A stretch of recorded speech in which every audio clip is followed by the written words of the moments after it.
ये इसका क्रस्ट कितना ज़बरदस्त और कितना क्रंची और क्रिस्पी सा बना हुआ है। अंदर से चीज़ और चिकन की फिलिंग इंतहाई लजीज और ज़बरदस्त है। बिस्मिल्लाहिर्रहमानिर्रहीम, अस्सलाम वालेकुम व्यूअर्स, मैं हूं नूर अपने चैनल चटखारा फ्यूजन्स बाय नूर से। और आज मेरे किचन में बनने जा रही है बहुत ही मज़ेदार सी और बहुत ही टेस्टी डिलीशियस सी पेरी बाइट्स की ज़बरदस्त रेसिपी के साथ साथ इनको फ्रीज़ करने का तरीका भी मैं आपको बताऊँगी। सब जानने के लिए वीडियो को एंड तक ज़रूर देखिएगा। तो आइए चलते हैं अपनी वीडियो को स्टार्ट करते हैं। मेरे चैनल को सब्सक्राइब कीजिए और बेल के आइकन को प्रेस करके ऑल के बटन पर क्लिक कीजिए ताकि आपको मेरी हर आने वाली नई वीडियो सबसे पहले मिल सके।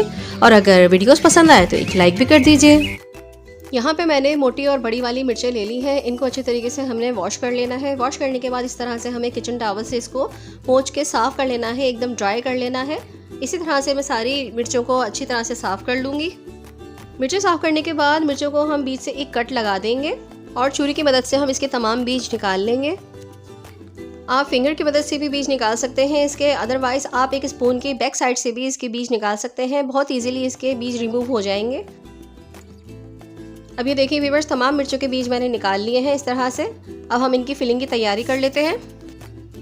फिलिंग तैयार करने के लिए मैंने यहाँ पे अपने पैन में 2 टेबल स्पून के करीब ऑयल शामिल कर दिया है। ऑयल शामिल करने के बाद मैं इसमें तकरीबन 100 ग्राम्स के करीब श्रेडेड चिकन डाल दूँगी। ये फ्रीज़ की हुई श्रेडेड चिकन थी। आप भी अपनी सहूलत के लिए ये काम कर सकते हैं कि चिकन को बॉईल करने के बाद उसको श्रेड कीजिए और श्रेड करने के बाद उसके छोटे छोटे पैकेट्स बना कर फ्रीज़र में रख दीजिए। जब भी कोई चीज़ की प्रिपरेशन के लिए नीड हो आप उसमें से एक पैकेट निकालिए और उसको यूज़ कर लीजिए। बहुत अच्छी और बहुत आसान सी टिप है, इसे आप प्री रमज़ान प्रिपरेशन के लिए ज़रूर इस्तेमाल कीजिएगा। अब मैं ऑयल में चिकन को थोड़ा सा फ्राई कर लूँगी, बगैर कुछ डाले। हमने सिर्फ सादे चिकन को फ्राई करना है। और चिकन भी जब मैंने बॉईल की थी तो मैंने कुछ भी इसमें शामिल नहीं किया था। ये बिल्कुल सादी चिकन है। चिकन को ऑयल में फ्राई करने के बाद मैं यहाँ पे हाफ़ टी स्पून के करीब नमक शामिल कर दूँगी। 1 टीस्पून भर के मैं इसमें डालूँगी कुटी हुई लाल मिर्चें और हाफ़ टी स्पून के करीब मैं इसमें डालूंगी red chilli powder. Half teaspoon से भी थोड़ा सा कम मैंने लिया है, 1/4 टीस्पून ले लीजिए, आपकी मर्ज़ी पर है, आप जितना चाहें। 1 टीस्पून के करीब मैं इसमें कुटी हुई काली मिर्चें शामिल कर दूंगी। पिसी हुई या कुटी हुई जो भी आपके पास अवेलेबल हो वो आप डाल सकते हैं इसमें। 1 टीस्पून के करीब मैं इसमें डालूंगी सोया सॉस। 2 टेबल स्पून के करीब मैं इसमें डालूंगी चिली गार्लिक सॉस।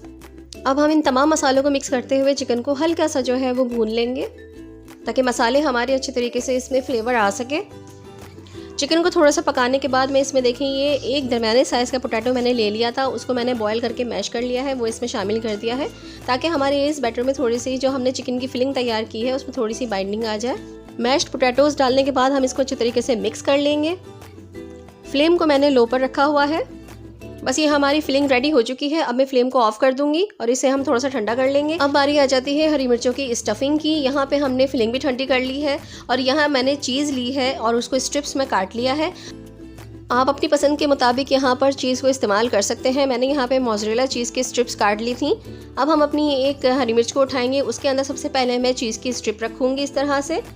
और अब स्ट्रिप के ऊपर हम ये चिकन की फिलिंग इसके ऊपर रख देंगे। आप इस बात का ध्यान रखिएगा कि आपने बहुत ज़्यादा जो है वो स्टफिंग नहीं करनी है कि ये बंद ना हो सके। हरी मिर्चें हमारी फिलिंग इतनी रखनी है हमने कि ये इजीली बंद हो सके और ये जब हम फ्राई करने लगे जब भी ये खुले नहीं। इसी तरह से हम दूसरी हरी मिर्चें भी भर लेंगे।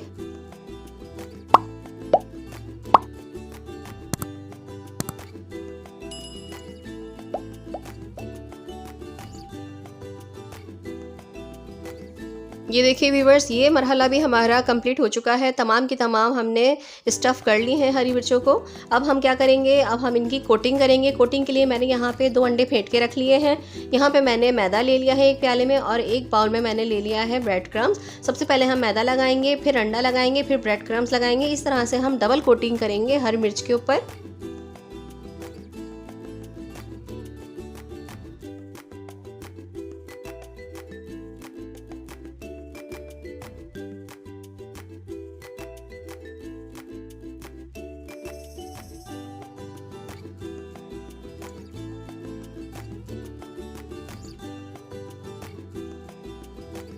ये देखिए इस तरह से एक मिर्च हमने तैयार कर ली है कोटिंग करके। अब हम इसको रख देंगे। इसी तरह से मैं दूसरी हरी मिर्चों को भी कोटिंग कर लूँगी।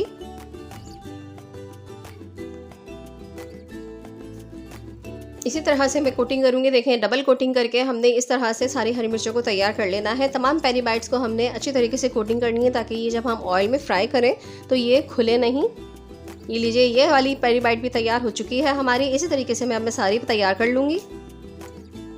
ये देखिए व्यूअर्स, तमाम पेरी बाइट्स हमारी तैयार हो चुकी हैं।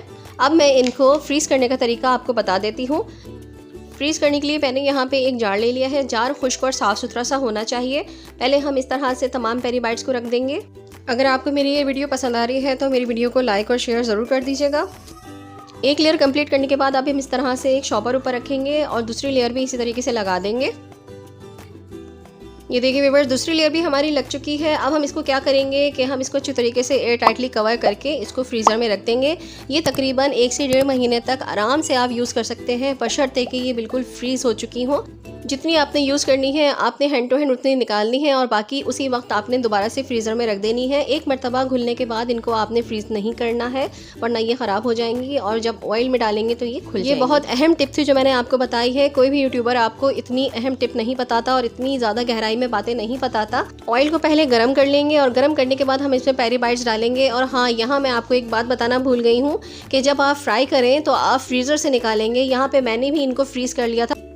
फ्रीज़ करने के बाद इसलिए मैं आप लोगों को दिखा रही हूँ ताकि मैं आपको फ्रोज़न का रिज़ल्ट भी दिखा सकूँ कि फ्रीज़ करके जब आप रखेंगे तो और जब तलेंगे तो उसके बाद इसका रिज़ल्ट क्या आएगा। एक और बात मैं आपको बता दूँ कि आपने ऑयल को हाई फ्लेम पर जो है, मीडियम हाई पर जो है वो गर्म करना है, लेकिन जब आप मिर्चें डालने से पहले उसको मीडियम लो पर कर देंगे, फिर आप उसमें पेरी बाइट्स डालेंगे और लो पर ही आपने इनको सेकना है। इस तरीके से आपने हल्के हल्के इनको चलाना है ताकि ये खुले नहीं और टूटे नहीं और जो इनकी कोटिंग है वो उतरे नहीं। ये देखिए व्यूअर्स, इतना प्यारा सा कलर आने के बाद इनको हम अब निकाल लेंगे ऑयल से और फ्लेम को ऑफ कर देंगे।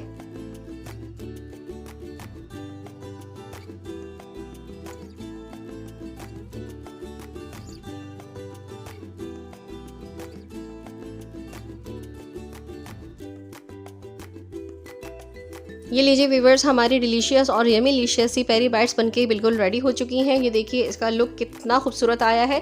फ्रीज़ करने के बाद मैंने इनको फ्राई किया है और इसकी आउटर लेयर देखिए कितनी क्रिस्पी है। आवाज़ से ही आपको लग रहा होगा कि ये कितनी क्रिस्पी है और कितनी अच्छी ये बनके तैयार हो चुकी हैं।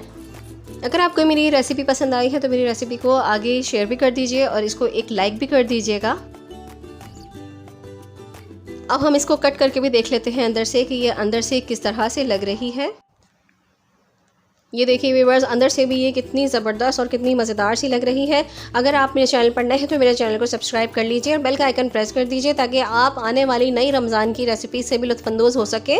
इंशाअल्लाह ताला आऊँगी अच्छी और यूनिक सी रमज़ान की रेसिपीज़ लेकर और दूसरी भी रेसिपीज़ लेकर। जब तक के लिए नूर को अपनी दुआओं में ज़रूर याद रखिएगा और इजाज़त दीजिए। अल्लाह हाफ़िज़, अल्लाह निगहबान।